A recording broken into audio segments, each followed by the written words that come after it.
Okay, well, we've finally come to the conclusion of this social psychology module, and as you can see, there was a lot of stuff that I could have covered. If you read the chapter, there's so many more interesting topics.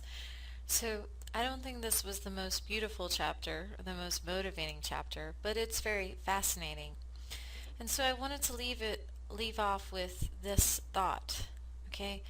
When we see the social psychology principles, a lot of us kind of can get a sense of depression, like, wow, look at how much others influence us, and we do things that seem to be beyond our control. And I wanted you to think for a minute, think about the Guyana tragedy video that I showed you, and also think about the Remember the Titans video. And if you can really clearly think back, you'll see that one person made a big difference or could have made a big difference in those. So in the Guyana tragedy, if you saw, there was one woman that stood up and she kind of fought against him a little bit, said, what about Russia? Can't we go there? And she goes, I feel for these children. Don't they have a right to live?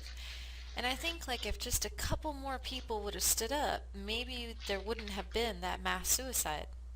But then as you saw, it was one person that stood up and says, you are here because of him. And she was really powerful in her speech, and she kind of got everybody else to follow along with her so Jim Jones could have his way. Now, in Remember the Titans, you had the one big white guy. He was very heavy, and he said, well, I don't think I'm much of a student, but I might as well play football so I can hit somebody. You know, him taking a stance that he did, I think he was pivotal in bringing out the outcome. And so I think that one person made a big difference. So as we listen to all these social psychology principles, I hope that we'll remember that one person can make a difference.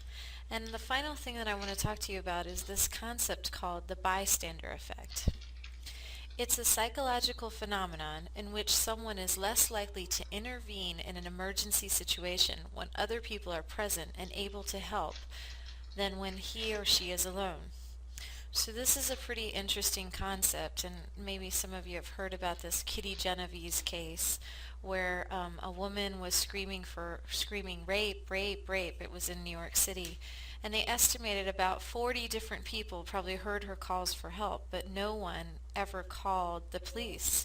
And so she got away from her attacker 2 times, but the third time she was raped and killed.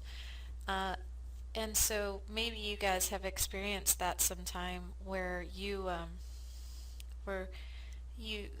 see an accident, but you just drive right by and you say, well, what can I do to help? And I know a lot of us don't get involved and don't take the stance because we're running a risk to ourselves. But it's just something to think about, is the power of one, is that now we know about these social psychology principles, but we can also be the one that takes a stance.